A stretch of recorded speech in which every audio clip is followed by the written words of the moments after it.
The Letters from Father Christmas were published in 1976, 3 years after the death of J.R.R. Tolkien.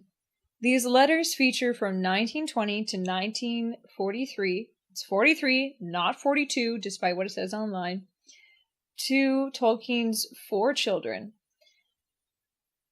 They first started in 1920 when he was addressing them to his only son at the time, John, and John having been born in 1917 during the Great War.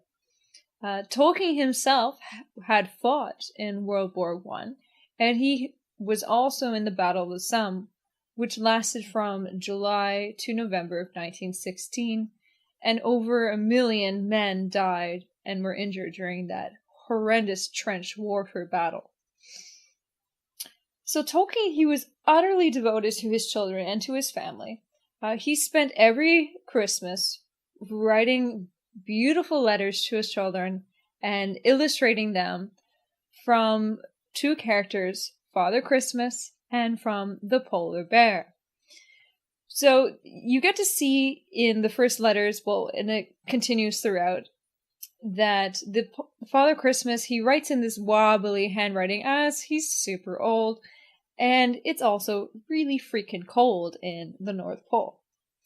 By 1925, that's the first introduction of the polar bear. And the polar bear, what happened was Father Christmas's, his cloak blew off, and polar bear climbed the North Pole to fetch it, and it broke in half. So he's kind of the comic relief of this story. By 1926, the polar bear and Father Christmas, who were both big fans of fireworks, they let off a huge firework and depleted Father Christmas's supply, and it caused such a huge bang that the moon broke into 4, and the man from the moon fell into Father Christmas's garden. And incidentally, the fireworks was known as Aurora Borealis. So anytime you see the Northern Lights, it's Father Christmas and the polar bear. The man in the moon was able to repair the moon as we see it today. But the garden was a little damaged, much to the disappointment to Father Christmas's gardener, who was the snowman. And he also liked to, he did all the artwork on and addressed the letters to Tolkien's children. His gardener. In 1927, we get to see the first examples of Tolkien adding the extra little dots and the vowels, which of course is very reflective of Scandinavian texts. And as well, like when he started writing like his 9s with his elongated letters. A lot of this we do see later on in Lord of the Rings and in The Hobbit. This was also the first year that John, his eldest son, didn't write a letter to Father Christmas. But at this point, Michael and Christopher both were writing stories. Because they had blown up all the fireworks the year before, they didn't exactly have any light, so the polar bear asked his cousin, the Great Bear, in the sky to shine extra bright, and they hired a comet so they could do all their packaging. Which is super sweet. Also, the snowman, he did meet his demise in this part of the story as the polar bear accidentally pushed him off the cliff. There was no painting of that, obviously. That would be horrendous. The dragons also showed up in the story at this point, but the man in the moon came and he helped out, and he let out a terrificalist spell that sent the dragons back into their holes in the ground. In 1928, the polar bear fell down the stairs, which is a really beautiful image that Tolkien painted. In 1929, we get to see the first example of rune text that is very much what we see that dwarfs write later in Lord of the Rings. The polar bear, he's the one who's writing this text, and he describes the language as Arctic. So we get to see that the little T's for the, like an arrow shaped for the T's, and V's are U's. And we also learned that the polar bear name is Karu, which Karu means bear in Finnish. As Tolkien was a massive fan of Finlanders, because who isn't, being Finnish?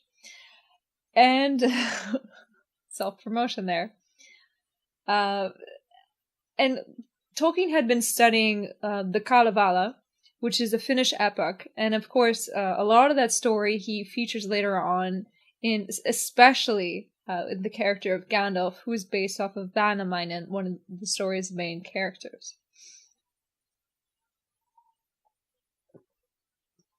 In 1930, the polar bear had whooping cough.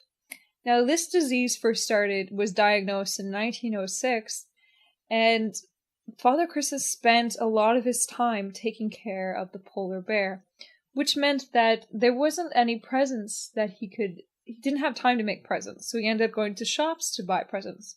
But the shops also did not have any presents, because it was the Great Depression. So a lot of the world, and you get to see this in Tolkien's writings, when the world suffers and is not able to give presents to his family a lot of the times.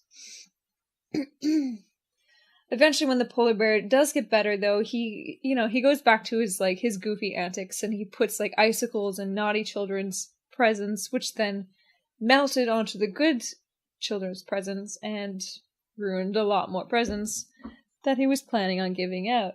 Hi, Trinity. Yeah, cutie. Boop.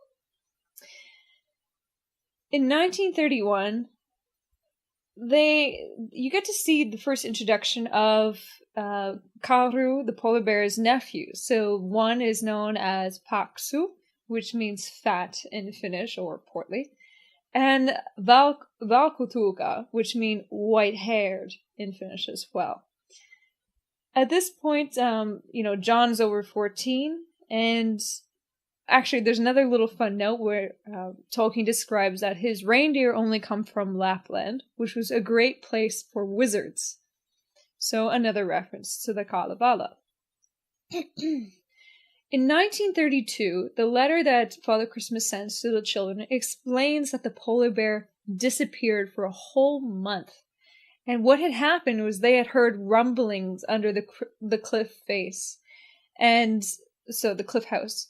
So the polar bear goes to investigate. He discovers that there's all these tunnels and caves, and in the tunnels and caves, the goblins, who we would eventually see as orcs, had been tunneling, but they didn't know what they were tunneling for.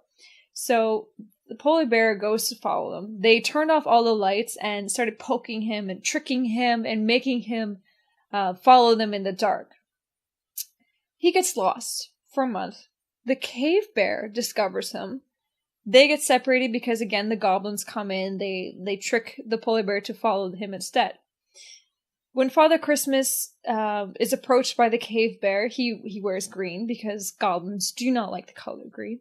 So they go and they find the polar bear. At the same time, they discover that the walls are covered in artwork. So originally the art was started by the bear families, who would scratch their nails into artwork just to sharpen them, because it makes sense to me anyways.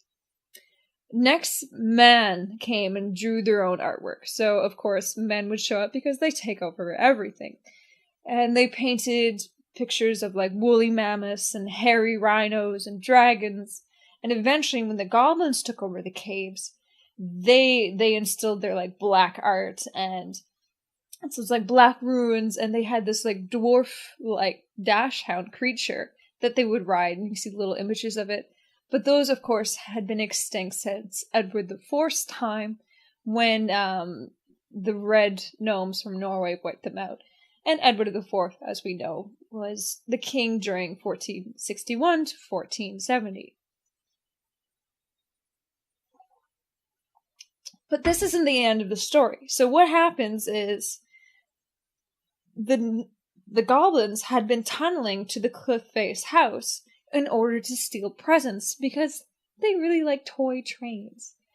So they went and they stole all these trains, and Father Christmas hired the Norwegian red gnomes to come in to defeat them, and they're like, we'll get rid of them, there won't be one left, they'll be sorry. So they chased them all out, they did whatever gnomes do, and they made the goblins return all the presents, which is kind of sad because all they wanted was trains. Just let them keep the trains. But of course not. That wouldn't make an interesting story. And they figured since they chased them away, they wouldn't have problems with them for at least 100 years. 1933, the goblins returned. And they didn't just return for presents, they returned for war. So the goblins, they came about and they had like bat-like creatures they were riding down on, because they're kind of tiny and they're kind of cute, won't say. And for 2 weeks, they engaged in this battle, and Polar Bear was just like ripping them in half and stepping on them and kicking them, and they were able to defeat the army. Once Father Christmas called his friends on the golden trumpet, and elves and gnomes came, and they helped rescue the reindeer, which the goblins had stolen, and everything was fine. And of course, things were fine for many years. The next year, all they did was they had a party, because everything was okay. But by 1935, there was rumors of the goblins' return, and they were breeding all over the world. And this is definitely kind of a little bit of a reference to the Third Reich uprising and the Nazis coming into power. But by 1936, the red and green elves were hired by Father Christmas to be permanent packers. And this is when we get to eventually see he hires a secretary who is an elf known as Ilbereth. And Ilbereth, he gives example of the Elvish script text in 1937, and also implies that they were going to send a copy of The Hobbit, but the Tolkien family would probably have their own copy, since, obvious reasons. The book had been published in 1937 and was hugely popular. That was also the same year where the daughter, Priscilla, had written her first letter to Father Christmas as well. Eventually, by 1940, after we did actually get to see some more goblin texts, as Polar Bear had copied down the alphabet and sent it to the children. But by 1939, Tolkien's two oldest sons had signed up for the war, which meant Britain was at war with the world.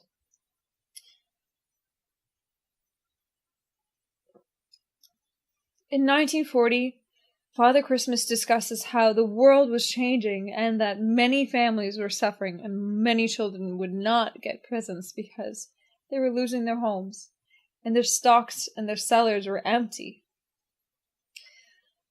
But at least something jolly did happen that year, and the penguins, yes, penguins, showed up. They came all the way to make sure that Father Christmas and the Polar Bear were okay, because they heard rumors that they had been killed from the goblins from the years before, but they were fine. So they just partied and danced instead. But 1941, the goblins returned. Thousands attacked Father Christmas and Polar Bear as they had tunneled from far away. So Father Christmas, they were warned by the goblins foolishly, drumming their war drums. And he was able to use the horn known as the wind beam that had not been blown for centuries. So it's very that Gimli moment from Lord of the Rings. Blowing the horn and calling his friends to come help. So the elves show up and they fight for a month, and the battle ensues, and eventually the ground is black with goblins. And the goblins at this point are no more. By 1942, this was the first year that he did not receive a letter from his daughter, Priscilla. And by 1943, he wrote a farewell letter from Father Christmas to the Tolkien family, saying the world was grim and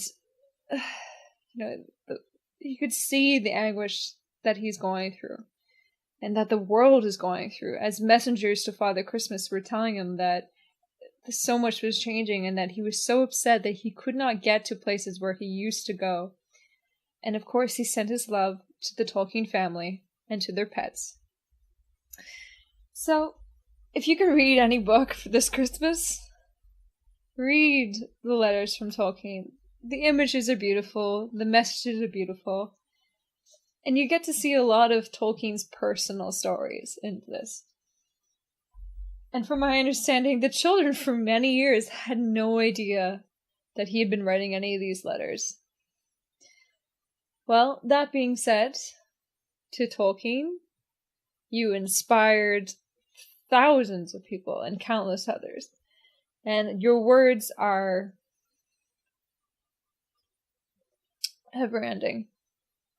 So if you want to keep watching more of these videos, hit that like and subscribe. Follow me on Twitter, Instagram, and Facebook, and check out the Patreon page. Yeah. To Tolkien.